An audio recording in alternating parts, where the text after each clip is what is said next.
Good afternoon, all. Um, I, I just want to welcome everybody to the program here, our Black History program, sort of culminating our Black History program on behalf of the president of Downstate Health Sciences University. Um, we have Jerry Mitchell with us today, and for those of you who don't know Jerry Mitchell, it is truly an honor to have him with us today. I want to do a brief introduction for those of you who don't know who he is. I'm going to read his bio, obviously, because I don't want to miss anything. I'm reading sort of a very short version of his bio, which certainly won't do him justice, but it's going to be a lot better than me attempting to do this on my own. So Jerry Mitchell, I had a chance to meet him in the home of Rena Evers, the daughter of Medgar Evers in Jackson, Mississippi. And just sitting and listening to him was, I was in complete awe. And to have this opportunity to have this conversation with him and mostly have him have the conversation with all of us is truly awesome. He has been called a loose cannon, a pain in the ass, and a white traitor. No matter what he's been called, Jerry Mitchell has never given up in the quest of seeking justice. His work helped put 4 Klansmen behind bars: Byron Della Beckwith for the 1963 assassination of NAACP leader Medgar Evers, Imperial Wizard Sam Bowers for ordering the fatal firebombing of NAACP leader Vernon Dahmer's home in 1966, Bobby Cherry for the 1963 bombing of the Birmingham church, the 16th Street Baptist Church in Birmingham, Alabama, that killed 4 girls, and Edgar Ray Killen for helping organize the 1964 killings of civil rights workers James Chaney, Andrew Goodman, and Michael Schwerner, popularized by the fictional film Mississippi Burning, for which I'm sure many of you have already seen. His work also led to a trial of serial killer Felix Vale, believed to have killed at least 3 women. In 2016, a Louisiana jury convicted Vale of murdering his first wife nearly 54 years earlier. This is basically the oldest conviction in a serial killer case, and perhaps the oldest solved cold case in the US history. His stories have exposed injustices and corruption, prompting investigations, state reforms, and firings of boards and officials. He is a Pulitzer Prize finalist, a longtime member of the Investigative Reporters and Editors, and a winner of more than 30 other national awards, including a $500,000 MacArthur Genius Grant. And he is a genius. I will be the first to say that. His memoir, which he will discuss today, Race Against Time, details how some of the nation's most notorious murders have come to be punished years later.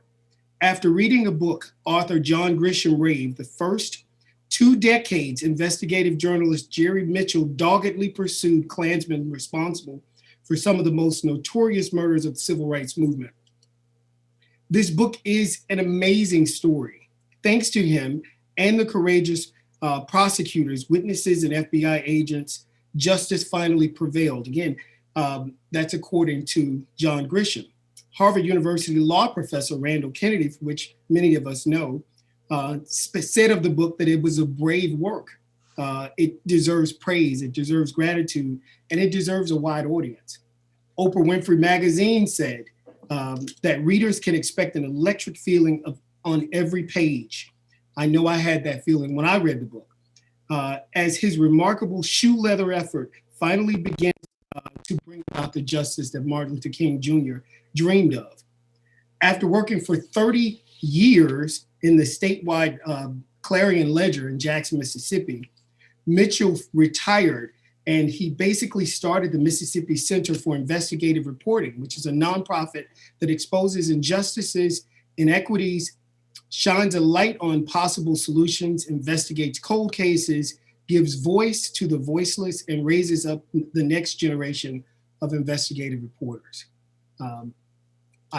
I don't have anything else to say other than, without further ado, I bring to you Jerry Mitchell. All right, it's great to be with you guys. This is the cover of my book, and it tells the story really of some very courageous people, and one of those, and we'll be talking about them. One of those is Medgar Evers. Medgar Evers uh, fought in Normandy in World War II, fought the Nazis, and came home only to fight racism all over again in the form of Jim Crow that barred African Americans from restaurants, from restrooms, and of course from voting booths as well. So Medgar Evers became field secretary at the NAACP, put about 40,000 miles a year. I was Oldsmobile, going around Mississippi investigating unpunished killings of African Americans, beatings of African Americans, et cetera, violence against African Americans, as well as helping form new chapters at NAACP. And on the same night that President Kennedy told the nation that the grandsons of slaves were still not free, Medgar Evers was shot in the back in his own driveway, and his wife and children rushed out, saw the blood, and screamed. I don't know about you, but if someone tells me I can't have something, I want it like a million times worse. I don't know if anyone else is like that. I'm like that. But this is a kind of a picture of one of the documents in the Mississippi Sovereignty Commission files. The Mississippi Sovereignty Commission was a state segregationist spy agency in Mississippi. It operated from the 1950s into the 1970s and basically had a total of more than 132,000 pages of spy files. So when I found out that the Mississippi legislature had sealed all those records for 50 years, my first thought was, well, there's something in there. I mean, they wouldn't be sealing it for 50 years if there wasn't something in there. So I began to develop sources, and they began to leak me the files. And what they showed was at the same time the state of Mississippi was prosecuting Byron D. LeBeckwith for murdering Medgar Evers. This other arm of the state, the Sovereignty Commission, was secretly assisting the defense, trying to get him acquitted. And this is a photo of Merle Evers. At the time, I wrote my story October 1st of 89. And at the time I wrote my story, the odds were literally more than 1,000,000 against the case ever being reopened and re-prosecuted. But Merle Evers believed, and she prayed. And some amazing things happened. A couple of months later, Jackson police are cleaning out a closet, happened to find a box that contained the crime scene photographs of the killing of Medgar Evers, including the fingerprint of Byron D. LeBeckwith lifted from the murder weapon. A few months after that, Merle Evers shared with me her copy of the court transcript that she had saved in a safety deposit box. And a few months after that, the prosecutor in the case found the murder weapon in his father-in-law's closet, which sounds like I'm making it up, but it really did happen. So I went to go interview Mr. Beckwith. You can probably guess how I found his house. And went and interviewed him. This is April of 1990. I went and interviewed him. And interviewed him for about 6 hours. Absolutely the most racist person I ever spent serious time with. Just inward this, inward that. And they started in all the other non-white races. He believed Adam and Eve were white, believe it or not. And he just believed all sorts of crazy things, and very racist. So, you know how you go and you talk to someone after a while, you feel like maybe you need to go get a bath or something. That was kind of how I felt when I got done with talking to Byron D. LeBeckwith. But, it was starting to get dark, and I thought it was a really good time to go. And so he insisted on walking me out to my car. And I'm like, really? That's okay. I think I can find my way. So he walked me out to the car anyway. It says, if you write positive things about white Caucasian Christians, God will bless you. If you write negative things about white Caucasian Christians, God will punish you.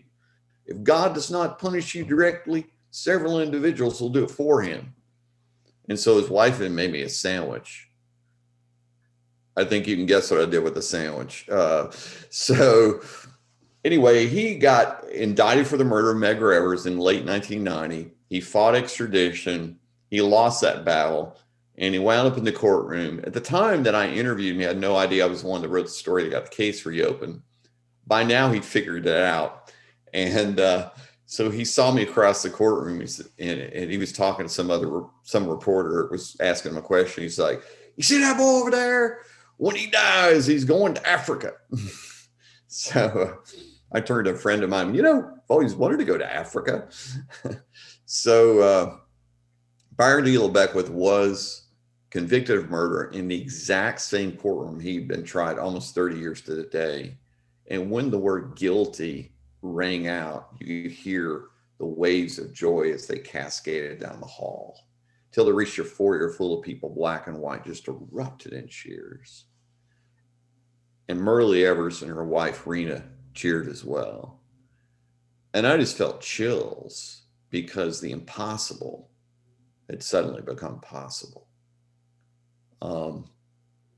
Not too long after Byron D. Beckwith was indicted, I met with this woman. Her name is Ellie Dahmer, and she's holding a photograph of her late husband, who's Vernon Dahmer. Vernon Dahmer was a farmer, businessman, very early leader in the NAACP, back when the NAACP met underground in Mississippi. It was so dangerous. And so he was dedicated to voting rights. And the Klan didn't like that, attacked him and his family in the middle of the night, January 10th, 1966. They firebombed their house, Klan firebombed their house, began firing their guns into the house. Vernon Dahmer woke up, grabbed his shotgun, ran to the front of the house, began firing back at the Klansmen so that his family could escape safely out a back window.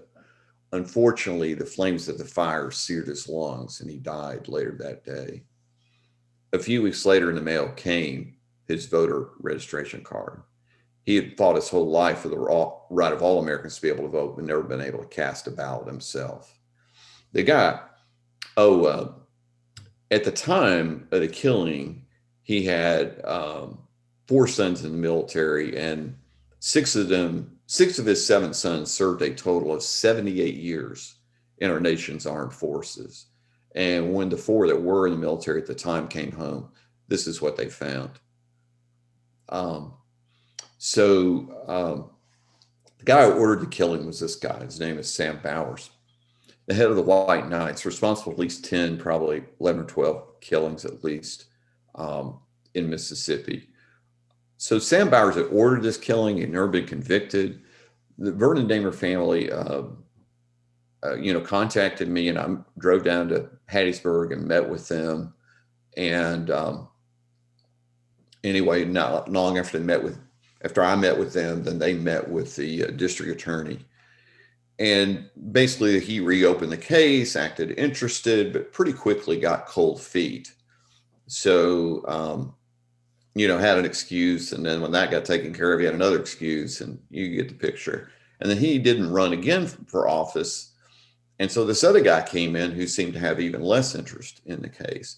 And so I got a fellowship to go to Ohio State to get my master's. So I was literally in Ohio in the spring of 1997. I got this telephone call from this guy who wouldn't identify himself, but wanted to talk to me. Said he had information in the Vernon Dahmer case. And so I flew back to Mississippi, met with him and his buddy and 2 sons of Vernon Dahmer, and basically proceeded to tell us the story of how that he had overheard Sam Bowers give the orders to kill Vernon Dahmer. And so anyway, after he met with us, he met with the district attorney, and then the attorney general's office got involved in investigating this case. The guy who'd been the key witness back in 1960 was this guy. His name was Billy Roy Pitts, who's involved in the killing of Vernon Dahmer. Dropped his gun, got caught, pleaded guilty to murder, got a life sentence for that, pleaded guilty to federal charges, got time for that. So I was just researching how much time these Klan guys actually spend in prison, which was kind of a joke back in Mississippi in these days, because the governor would pardon them. Like if they actually got convicted, the governor would pardon them, or he would commute their sentence, or you get the picture. And so I got to him, and I knew he had this federal sentence, and then I also knew about his state sentence. Well, I couldn't find any record of his state time, but what authorities told me was that he had served had gone in the Federal Witness Protection Program. That's why I couldn't find it. So I'm doing research. I'm talking to the Federal Bureau of Prisons in Washington, and I'm asking them about his sentence. How much did he actually serve in prison? And the woman, because it was a 5-year sentence, and she came back to me and said, well, 3.5 years is how much he actually served. I said, now I understand he left federal prison and went into the Witness Protection Program. And the archivist said, that's impossible. I said, what are you talking about? I said, there was no Witness Protection Program back then. I'm like, you're kidding.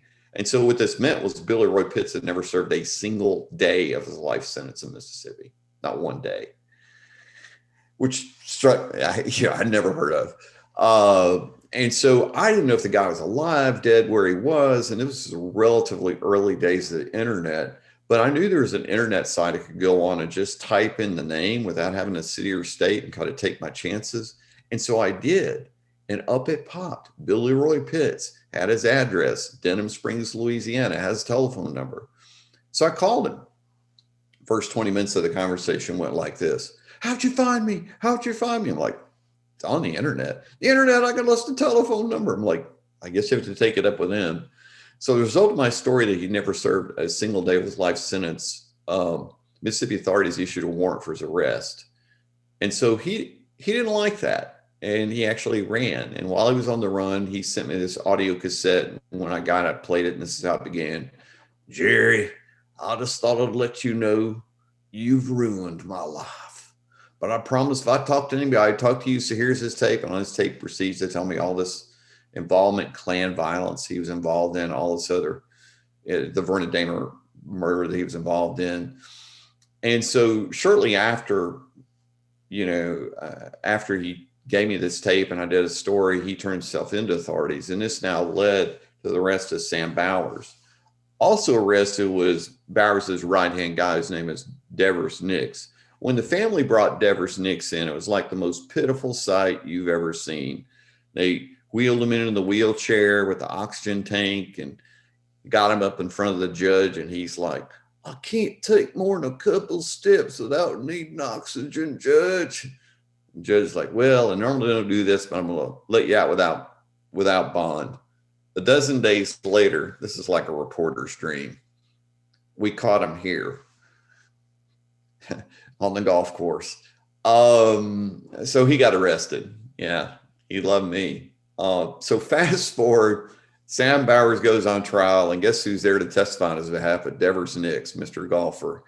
And so he's trying to work out, Devers Nix is trying to work out a signaling system with his lawyer. I just happened to overhear it. He's like, he's trying to inform, your Fifth Amendment right against self-incrimination, you can take at any point, even on the witness stand. So he's talking to him, kind of working out a signaling system on this. Now, Devers, when you get up there, you need to take the fifth. I'm going to raise my hand. Devers like, okay. So Devers gets up, he starts testifying.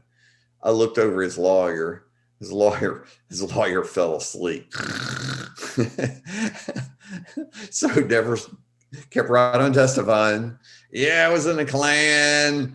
He was like, try to put a positive spin on it like there is on why the Klan was a benevolent organization, passing out the fruit baskets to the needy at Christmas.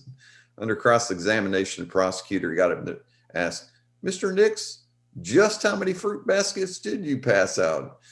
And Devers says, oh, sad to say, none. I swear it's the funniest trial I ever recorded in my life as a reporter. Deadly serious matter, but funny trial. The guy who was a lawyer for Bowers was this guy whose name is Travis Buckley, there on the right. And Buckley was not just a lawyer for the Klan, he was actually a leader in the Klan, believe it or not. He was actually indicted for the firebombing of Vernon Dahmer at one point. So anyway, Buckley is representing Bowers in this trial, and the prosecution's kind of laying out their case through the testimony of Billy Roy Pitts, and they're asking Pitts about this planning meeting that took place prior to the attack on Vernon Dahmer and his family. It's like, the prosecutor asked him who all was at this planning meeting, and Pitts is like, I was there, Sam Bowers was there, Devers Nix was there, Travis Buckley was there. And the court reporter is like, what were those names again? He's like, Billy Roy Pitts, Sam Bowers, Devers Nix, Travis Buckley. Well, now Travis Buckley finally catches his name as being said out loud, shoots up from his chair. Objection, Your Honor. I've covered a lot of trials in my life as a reporter, but I have to say it's the only trial I ever covered where a witness implicated the defense lawyer himself. So anyway, so Sam Bowers was convicted August 21st, 1998, of the murder of Vernon Dahmer, and given a life sentence just like Beckwith. The next case I worked on, just to be honest, kind of accidentally, was the Birmingham church bombing that killed these 4 girls and blinded a 5th girl, Sarah Collins, as well. One of the last living suspects is this guy's name is Bobby Frank Cherry.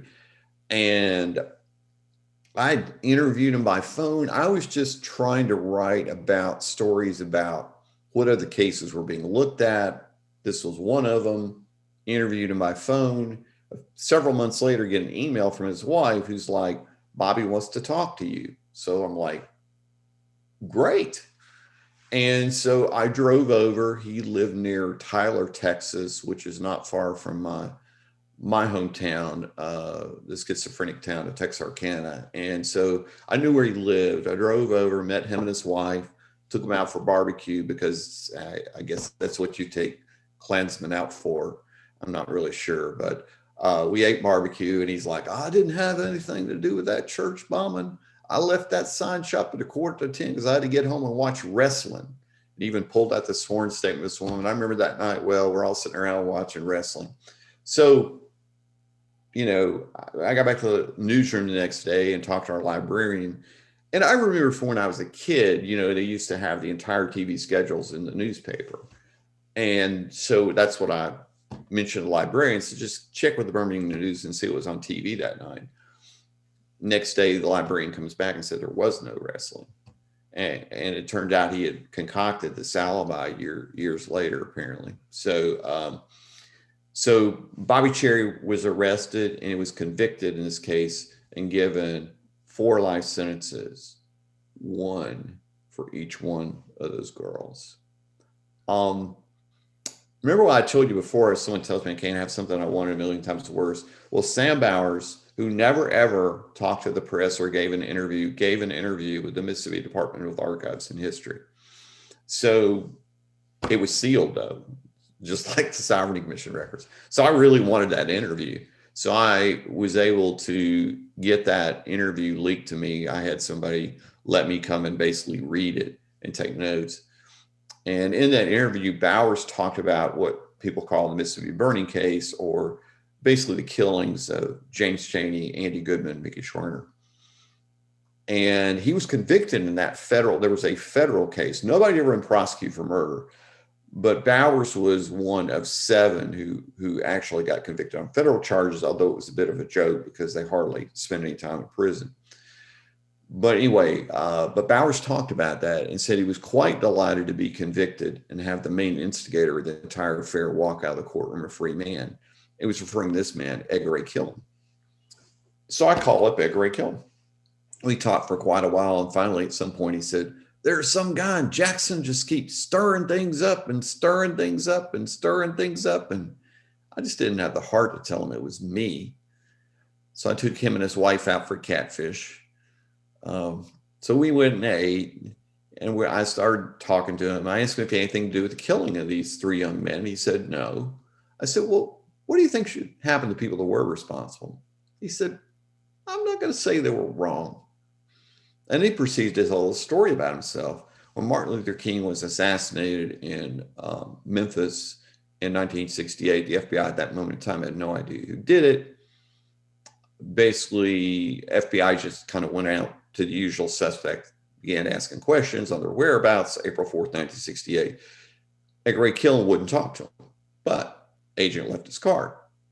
Time goes on. One day, Preacher Killen picks up the card, calls the agent, wants to know who killed King. And the agent's like, why do you want to know? And Killen says, man, I want to shake his hand. Sometimes people see photographs or pictures or video of some of these older men going off to prison or being prosecuted. And they'll say to me, Jerry, why don't you leave these old men alone? You know what I tell them? These were young killers. They just happened to get old. Edgar A. Killen was convicted on the exact anniversary of the killings of these 3 young men. And this is what he and about 20 other men were responsible for right here, killing these 3 men and burying their bodies 15 feet down in earthen dam. Really a miracle their bodies were ever found. To date now, there have been 24 convictions in these civil rights murders, and it's a matter of faith with me, but I believe God's hand's been involved in these cases. But the hate that caused this has never really gone away. And so, what 5 or 6 years ago in Charleston, a young man walked into this church and killed these 9 beautiful people, all because of hate, all because of hate. And then this synagogue was attacked a few years later in Pittsburgh, 11 people killed. And then in El Paso in 2019, a man drove all the way across Texas to go to El Paso to, quote unquote, stop the invasion. And he killed 23 people and injured 23 others. What's interesting to me about that, the word invasion, is the exact same phrase that Sam Bowers used to describe the summer of 64, pardon me, when the college students and others were coming in as part of Freedom Summer. And then, of course, we've had George Floyd and others who've been killed at the hands of law enforcement or armed civilians, others. And then he kind of prompting us to kind of re-examine these things, a racial reckoning, if you want to call it that.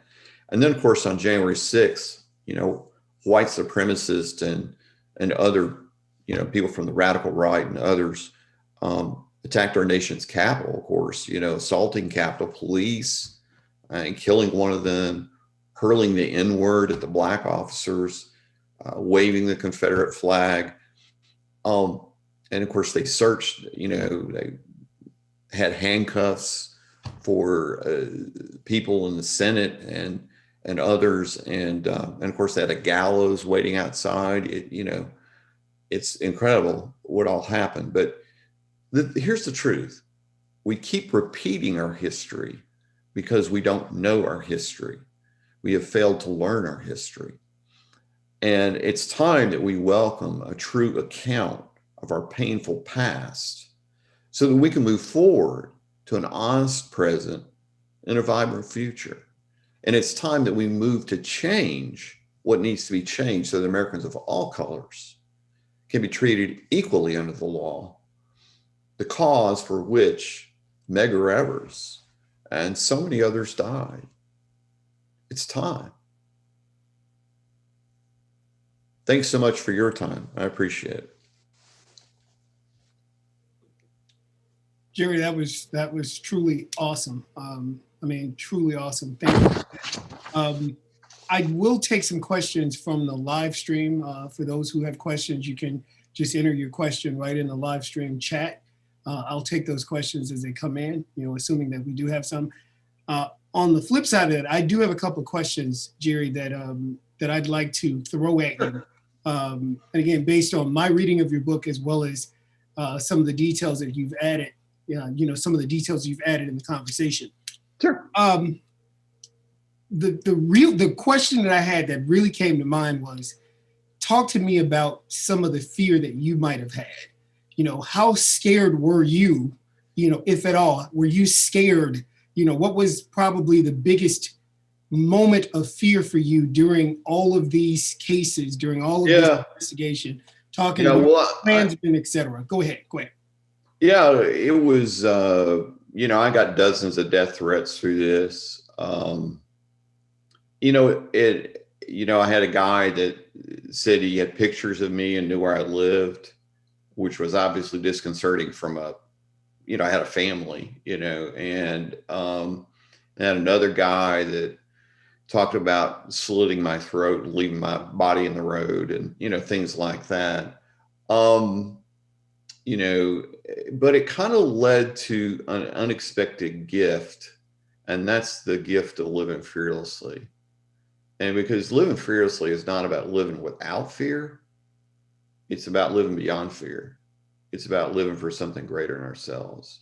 And that's what you see with people like Medgar Evers and Vernon Dahmer and so many others, the students who came down for Freedom Summer and others, two of whom were from New York. Andy Goodman, and for those that don't know, Andy Goodman and Mickey Schwerner were both from New York City. And the Cheney family lived in New York City. So anyway. So, are you still threatened today? Do you find yourself still getting threats today? When I dig back into some of these things, I sometimes get, emails and different things like that. I mean, I'm kind of on the white supremacist radar. What can I say? They don't like me. They'll post, for a while there, they were like posting my picture and, things like that and saying, here's your enemy, kind of thing. So it's disconcerting, but I will say that as a person of faith, that I felt like that if they kill me, I just get to go home sooner. So. Oh, wow, that's very powerful. We did have a question from one of the viewers. Can you talk a little bit more about Mrs. Evers and her family's response to the discovery of the murder weapon? Oh yeah, that's kind of dealt with very lightly in the movie. But yeah, if you read my book, you'll get a deeper sense of it. It was just very wild from my perspective at that moment in time. It was wild because we found out that the prosecution had the murder weapon, or it's like we found out they already had it, and they had said out loud that they didn't have it. So it was they basically admitted they lied about it. And so there ended up being a federal investigation because of this. Congressman Benny Thompson, now he's congressman. He wasn't at the time, but anyway, he asked for an investigation. Local Black leaders asked for an investigation. They did do an investigation, and they basically, didn't really do anything other than say, yeah, basically the prosecution does have the weapon. And they were trying, their belief was they were going to try and keep it secret from Beckwith.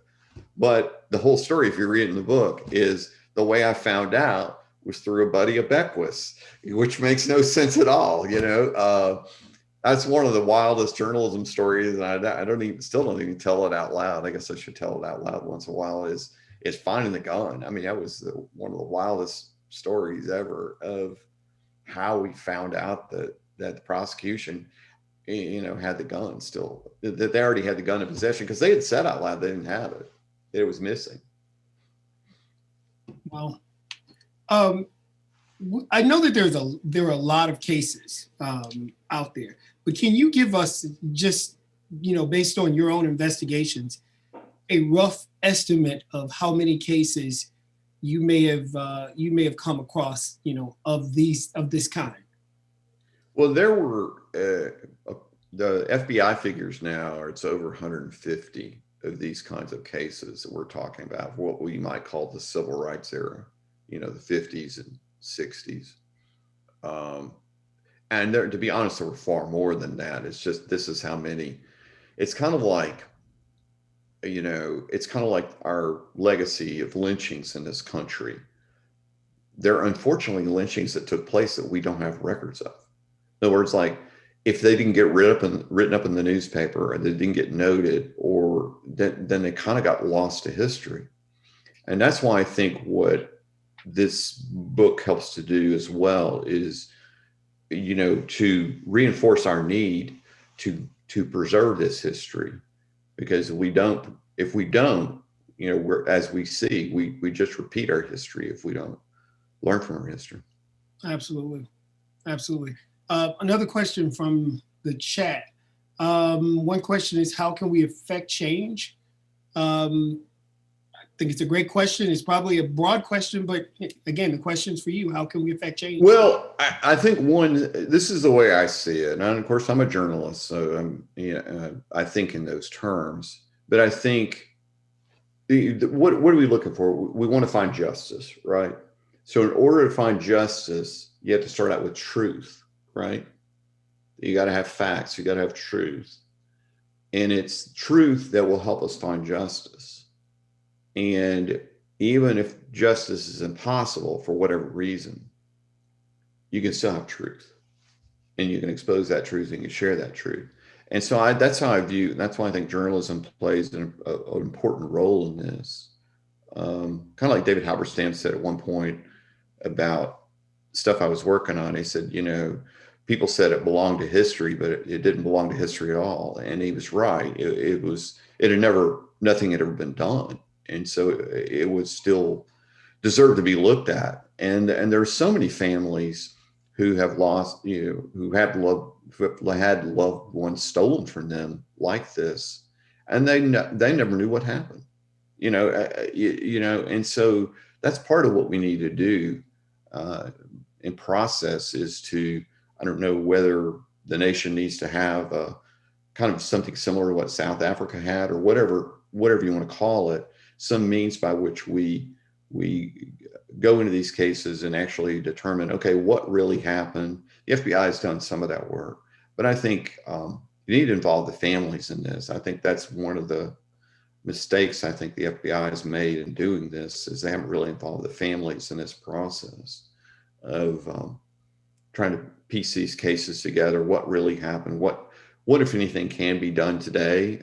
In most of these cases, unfortunately, the suspect's dead, or the witnesses are dead, or all the above. So because of the age of the cases at this point, but anyway, that's the way I see it. Or it's like we have to take care of these matters to begin to bring change. We have to believe in justice and love justice to bring change. And until we love truth and love justice, things aren't going to change, unfortunately. As long as people get up and can just claim whatever is true, that facts don't matter anymore, then we're on a really slippery slope, I got to say. Because, when facts no longer matter, when the truth no longer matters, justice is going to be very hard to find. Absolutely. Someone asked about the fifth Birmingham, the girl in the fifth person. The fifth girl, Sarah Collins. Birmingham bombing. I'm assuming they want to know whatever happened to her. She's still alive. Okay.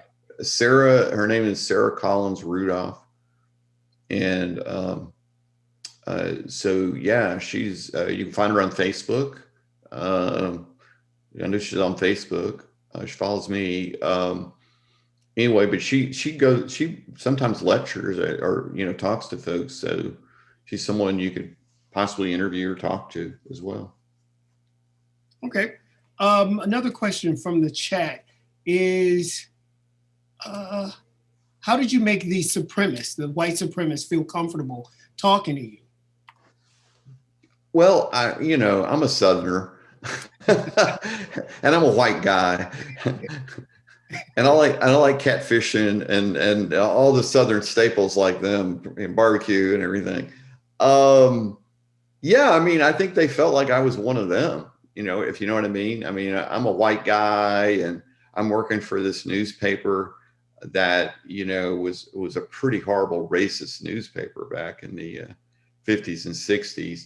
And all those things helped to contribute to me being able to go and talk to them. I know Beckwith gave me this really long quiz about, where'd you grow up? What are your parents' names? Where do you go to church? All this long list of questions. And, I knew I could, I could have refused to answer, but I knew he'd love my answers, because I had this like very conservative, waspish, upbringing. And so I knew he'd love my answer. So I just answered honestly. And he was like, come on, see me. So, yeah, they thought I was one of them. So someone asked, what about the recent Malcolm X assassination headlines?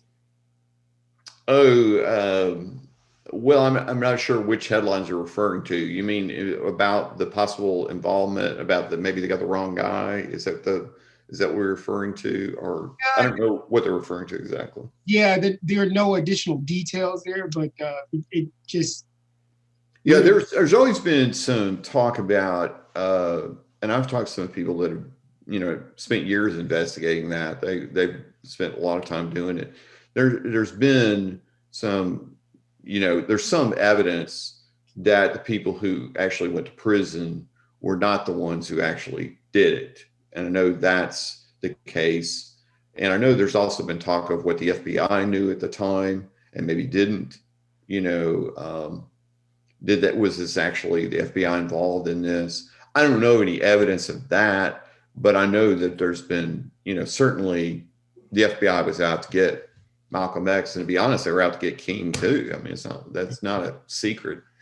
They were both, they were trying to destroy in any way they can. I mean, there's no question about that part of it. All right. There is the next Jerry Mitchell. Someone asked the question, what advice would you give someone who aspires to be a journalist? And how did yeah, that's great. Journalists for Justice, I should add. Oh yeah, sure. Well, I think just try to do what I said. I think you try to report the truth. And a friend of mine who's an investigative reporter, I like the button he had. He had a button that said, "I just catch them, I don't fry them." I like that. That's pretty good. And so, that's kind of the way I view our job is we expose the truth. And we're not the judge, we're not the jury, but we expose the truth. And when you do that and do it over time, I think it's the other thing. The most important piece of advice, I'd say, for any journalist, period, would be to say what would be your advice to anyone, and this but way beyond journalism, any profession you go into. I would say this: be persistent, because that has everything to do with whether you're able to succeed or not.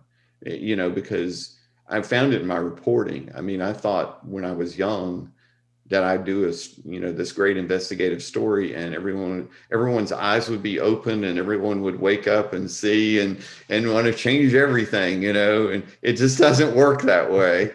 As I sometimes say, you have to embarrass people sometimes into doing the right thing. So, Jerry, I'm going to ask a question again from my own reading. Sure.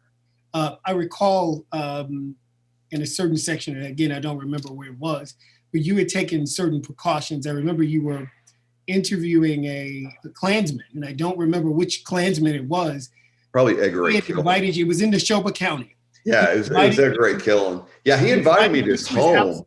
He invited me to his home. Yeah, he invited me to his home at like 9-10 o'clock at night, and I'm like, I knew where this guy lived. I mean, in general, I was, out this dirt road, in remote Neshoba County at 9 or 10 o'clock at night.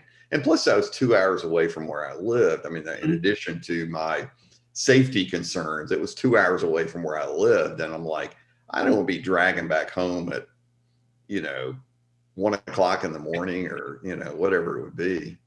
And if my memory serves me, this was the same road.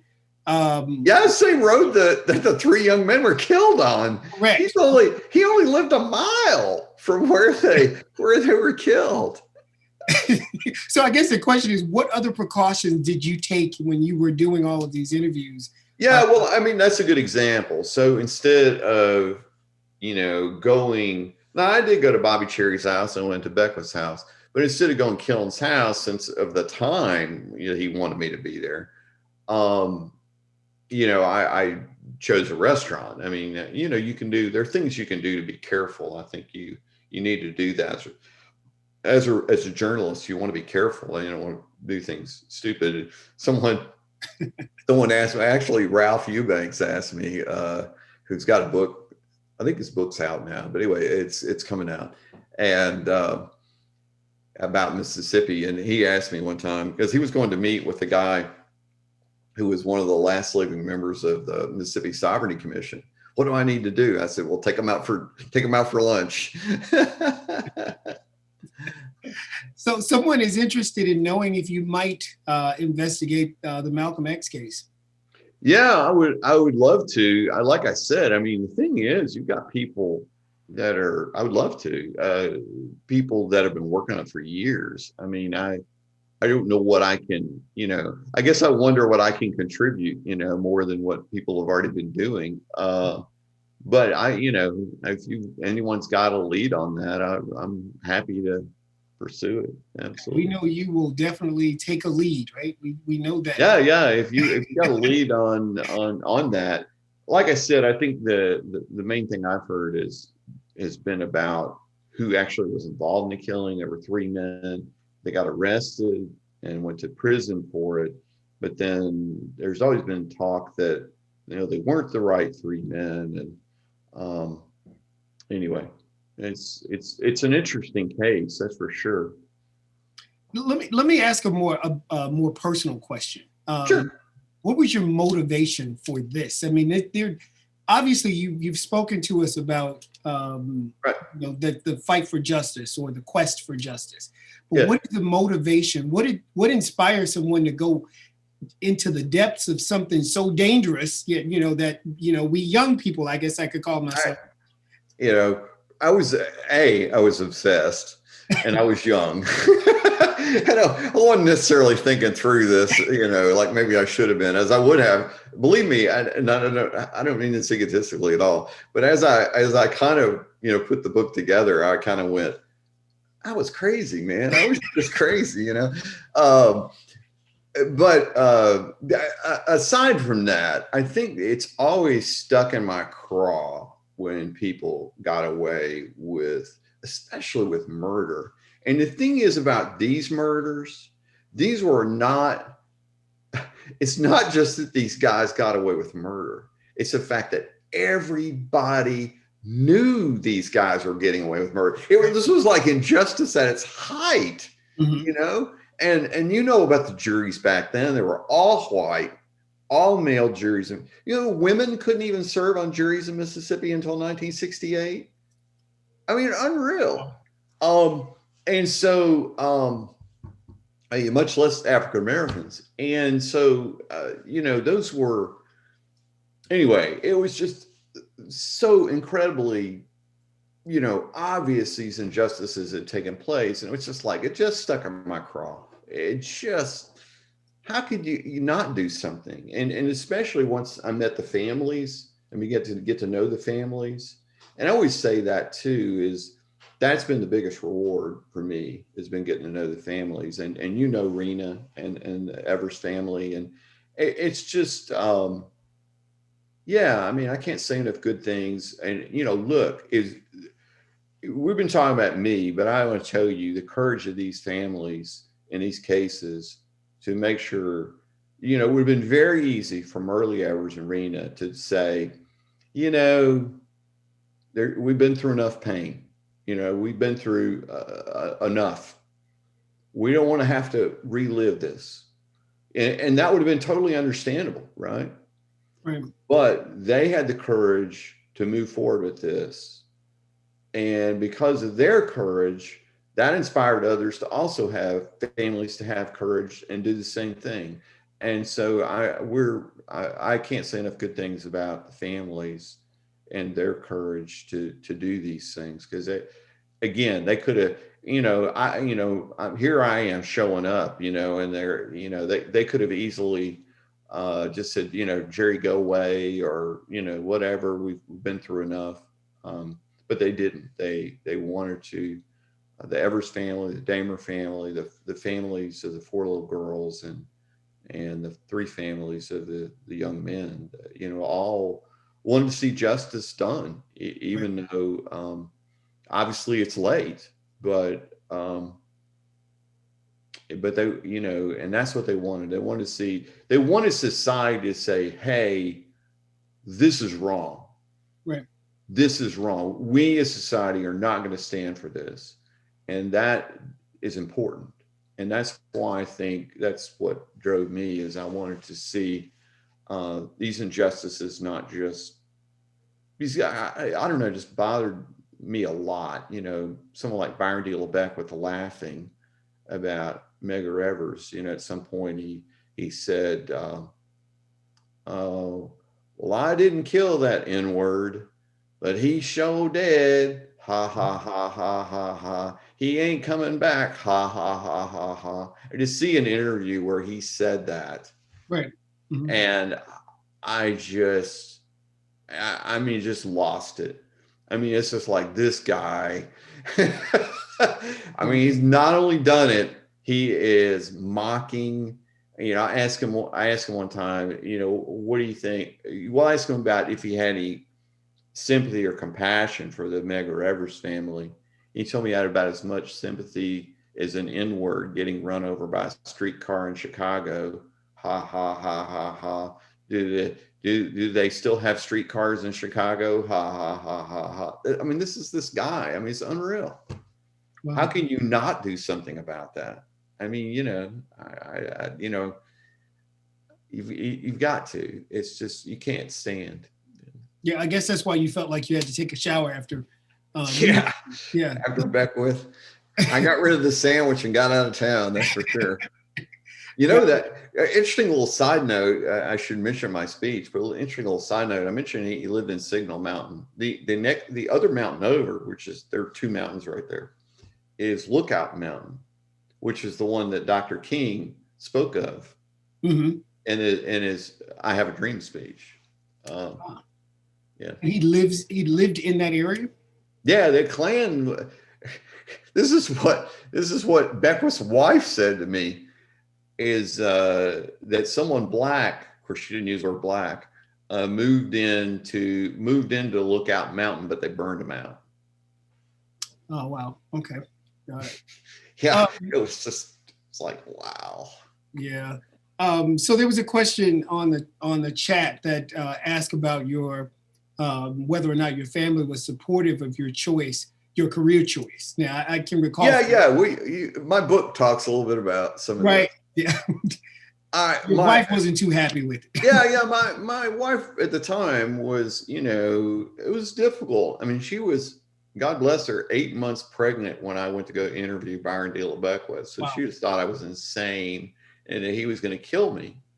Well, she thought it was a setup, but she thought that I was going, you know, because she said, you know, how do you know?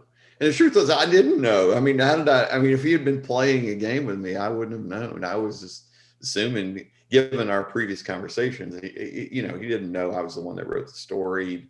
I didn't sense any ill will from him, you know. And so, anyway, it was, you know. So yeah, my family was very supportive, but it was certainly for her really difficult, and even for my kids. We've kind of talked about this in retrospect. You know, my kids sometimes didn't tell fellow students what I was, you know, what I did, you know, or certainly any detail. They might say I was a reporter, but they wouldn't necessarily say what I did, you know, that kind of thing. Right. You were a reporter, not an investigative reporter. Yeah, well, it didn't necessarily say what I worked on, you know, those kind of stories. So, yeah, because, you know, look, it's, you know, and here's the other thing I got to say, just because I'm not trying to defend Mississippi in saying this, but it's so easy to look at this and go, this is, oh, how terrible Mississippi is, and da da da da da da da. Wasn't it terrible? Instead of seeing Mississippi as a mirror for America. Correct. Because it is. This is not some foreign country. This is America. Mm-hmm. And as we witnessed on January 6th, I mean, the idea that this is just Mississippi and you know, is far from correct. And we have a real problem with a real rise in this country, white supremacy, white nationalism, and now what some people are calling Christian nationalism. And I'm a Christian myself, so I'm not attacking Christianity. What I mean by that is people who put their identity in kind of this politics, or whatever you want to call it, Christian nationalism or whatever. So we've got to be real careful to, you know, not let hate rule. I don't know how else to put it. And that's the other thing I'd say about that is, before people hate, they fear. Fascinating. And when people fear, they dehumanize. And then that's what happens. And that's like, and so all of a sudden now this non-white group becomes monsters, And so if I'm a white guy and I hear some politician say this group is a bunch of monsters, how do you think I'm going to react? Well, if I kill a monster, I'm doing society a favor, right? So this is whether language matters. And when people start using language like that, you are essentially inviting violence, in my opinion. Right. Yeah, and as someone, you kind of hit the nail on the head. Someone who lives in New York, not necessarily a native Mississippian, but I do have Mississippi roots. I went to school in Mississippi, et cetera. To talk about Mississippi and to say, yeah, you should come and visit my home in Mississippi. It's like a pregnant pause, because they just can't imagine it because they've never been there, and based on what they've heard about it, it sort of paints a picture for them that they, to some degree, they don't want to see in person. It's the past is ugly. Absolutely. But that's not Mississippi today. The capital city, interestingly, might surprise people, but Jackson, the capital of Mississippi, is very much blue, not a red. Even though we are very much a red state, the capital is blue. I mean, there's no question about that. A mayor who even publicly called himself a socialist. So, you know what I mean? So that might surprise you, but that's true. So it's just more complicated. And I think it's really, the other thing I'd say, since we're talking about New York, did you know one of the worst racial attacks against African Americans in this country since the Civil War began actually took place in New York City? It was the draft riots in 1863. And so what happened, they ended up, this isn't in the Scorsese film, but what happened is they ended up killing perhaps hundreds of African Americans. They burned down, it was segregated. And so they burned down essentially the Black orphans home, burned it to the ground. And so there was a displacement of quite a few African Americans from Manhattan at that moment. I think 20,000 or some kind of a pretty huge number for that point in time. So what's interesting to me about this is, to my knowledge, there is no historical marker for that. So I guess what I'm trying to say is, I'm not trying to beat up on New York and saying that, and not trying to reverse it around and say, oh yeah, look at you. But what I am saying is this: there should be some recognition for that. There should be a marker for that. You follow what I'm saying? That's dealing with our past and being honest about it, instead of turning it around and saying, well, look at that terrible Mississippi, New York. We got rid of slavery way back, and and not owning up to the things that that we have done. That's the way I see that. It's just being honest about our past, and when we get honest about our past, then we can move toward a better future. It's when we're dishonest about that stuff that we get ourselves in trouble. It's like people start saying crazy crap, Absolutely. And that's what's going on today. There's just so much stuff that's being said. It's just absolute lies. Yeah, it is out there over and over again. People, it's just, it's the unfortunate thing that's happened within recent years in this country. It's like, it doesn't matter anymore what the truth is. It's like, well, truth does matter. It does matter. It still matters. Absolutely. Jerry, we are over time. Yeah, that's fine. I want to thank you for thanks very much. your time. This has been amazing. I really hope that those who tuned in are, have learned something from your knowledge, have learned something from the various cases. I personally want to thank you for your courage and for what you've done for this country, not just for those families that you've helped bring justice, but what you've done for this country and bringing these cases to light. And again, bringing justice in hopes that people think twice about, Exactly. your actions, because Amen. Jerry's going to be on the case otherwise. So we appreciate exactly. We appreciate your time here. So thank you Thanks very much. Oh, and if you don't mind me asking, adding one tiny plug is if people are interested in Race Against Time, you can order it online. Amazon has it and anybody else has it. And if you want signed copies, Lemuria Books and Jackson has them online. You can order them that way. And Kindle, if you like Kindle, they're on sale. Limited and he time. will also sign your Kindle. Yeah, I can do that too. I can do that too. But if you, you email me and you can send out my email to him, and I'm happy to anybody want to connect or anything. The journalist student journalist who's interested in journalism, I'm happy to talk about any of that stuff. But thanks very much for having me. I appreciate it. Thank you, Jerry. Again, I'll put a plug in for the book. The book was absolutely amazing. So thank you. Thank you very much, Dr. Mann. Appreciate it. All right. Thanks a lot, Jerry.